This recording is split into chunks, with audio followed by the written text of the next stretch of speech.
नमस्कार. आपल्या सगळ्यांचे महाराष्ट्र सोशल न्यूज चॅनलमध्ये हार्दिक स्वागत. चला वळूया तर एका नवीन बातमीकडे. आजची बातमी. धुळे शहरातील प्रभाग क्रमांक 17मध्ये राऊळवाडी व हटकरवाडी परिसरातील रस्ते काँक्रीट करण्याच्या विकास कामांचे आमदार अनुप अग्रवाल व महापौर मायादेवी परदेशी यांच्या हस्ते भूमिपूजन करण्यात आले.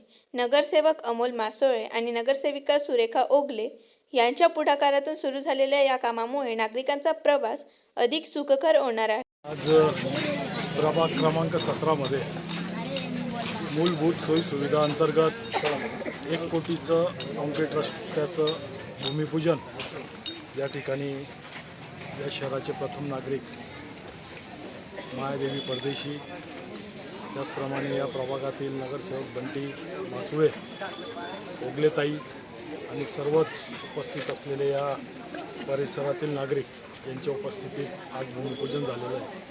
अतिशय पावन दिवस आहे.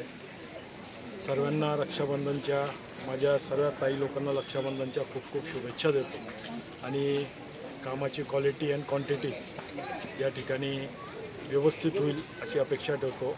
कॉन्ट्रॅक्टर जोही कोणी असेल त्यांनी चांगलं काम करावं. नागरिकांची या ठिकाणी चांगली सोय होणार आहे, कारण की फार वर्षापासून हा रस्ता रखडलेला होता आणि आमच्या नगरसेवकांच्या माध्यमातून आज या रस्त्याचं भूमिपूजन या ठिकाणी झालं. बातमी आवडल्यास चॅनलला लाईक व सबस्क्राईब करा व दररोज अशा नवनवीन बातम्या पाहण्यासाठी चॅनलला फॉलो करा. धन्यवाद.